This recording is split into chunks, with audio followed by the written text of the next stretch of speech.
जहां एक तरफ श्री राम जी ने धर्म के लिए आदर्श की स्थापना करी थी, तो वहीं कृष्ण भगवान ने धर्म के लिए छल का भी उपयोग करा था। यह वीडियो तो छत्रपति शिवाजी जी के लिए है, तो फिर मैं यहाँ पर श्री राम और कृष्ण की बात क्यों कर रहा हूँ? क्योंकि त्रेता युग में श्री राम की आवश्यकता थी, तो वहीं द्वापर युग में श्री कृष्ण की और कल युग में छत्रपति शिवाजी जैसे लोगों की आवश्यकता है।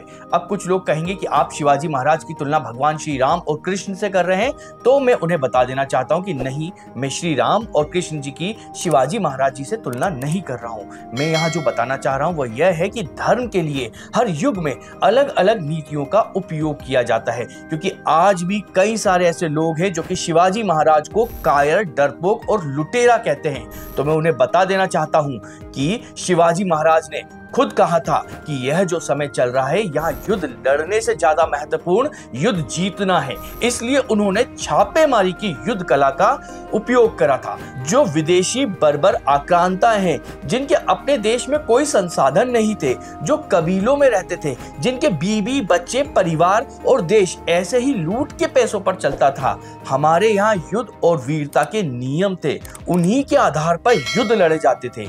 भारत में पहले युद्ध के समय सेनाओं के बीच में युद्ध होता था, राज्य की आम जनता उसको कोई नुकसान नहीं पहुंचाया जाता था, लेकिन इन बाहरी आक्रमणकारियों में कोई नैतिकता नहीं थी। इतिहास गवाह है कि जब यह आक्रमणकारी भारत आए और वीर योद्धाओं से जीत नहीं पाए, तो इन्होंने वहां के कुओं और तालाब में खून मिला दिया, गोमांस फेंक दिया, राज्य में आम लोगों को मारा। अपना धर्म और राज्य की जनता को बचाने के लिए ही भारत के राजाओं ने आत्मसमर्पण करा।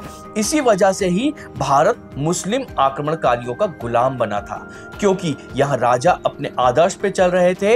यह जो वीर शिवाजी को कायर और लुटेरा कहते हैं, असल में शिवाजी जी ने उनको उन्हीं की जबान में जवाब दिया था। कुछ समय पहले तक स्कूल के बच्चों की किताबों में मुगल साम्राज्य के बड़े बड़े चैप्टर हुआ करते थे। वहां पर शिवाजी महाराज के बारे में 1 या 2 लाइन हुआ करती थी। जब उस समय की सरकार पर लोगों ने दबाव बनाया, तब जाके शिवाजी महाराज के ऊपर एक चैप्टर बनाया गया। लेकिन क्या एकमात्र अध्याय शिवाजी महाराज के आदर्श को और उनकी वीरता का व्याख्यान करने के लिए काफी है?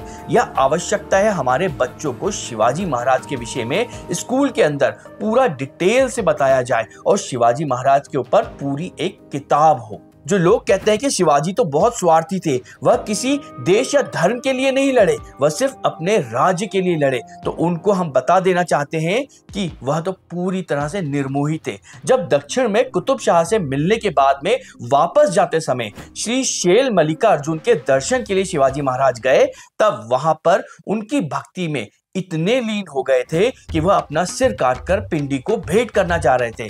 तभी उनके अंगरक्षक और आत्मियों ने उनको रोका। अगर वह स्वार्थी होते तो ऐसा कभी नहीं करते। छत्रपति शिवाजी महाराज के अभिषेक का यह परिणाम हुआ कि राजस्थान के कई सारे राजपूत आपसी झगड़ों को छोड़कर दुर्गादास राठौर के द्वारा बनाई गई युद्ध नीति को अपनाकर विदेशी आक्रमणकारियों को राज छोड़ने पर मजबूर कर दिया। तो वहीं छत्रसाल महाराज ने भी छत्रपति शिवाजी से प्रेरणा ली और औरंगजेब को युद्ध में हराकर बुंदेलखंड की स्थापना करी, जो कि स्वतंत्र हिंदू राज्य था।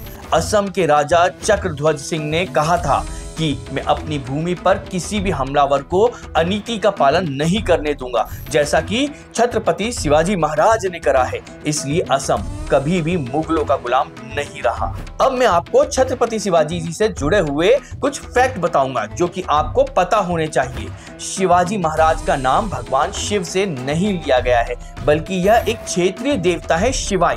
उनकी मां ने उनसे प्रेरित होकर शिवाजी जी का नाम शिवाजी रखा था।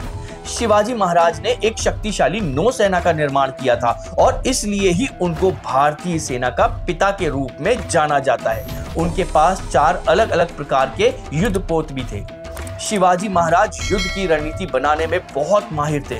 उन्होंने मात्र 15 साल की उम्र में ही तोरना किले पर कब्जा कर लिया था और 1655 तक उन्होंने पूरे कोंकण और पश्चिम घाट पर अपना कब्जा जमा लिया था।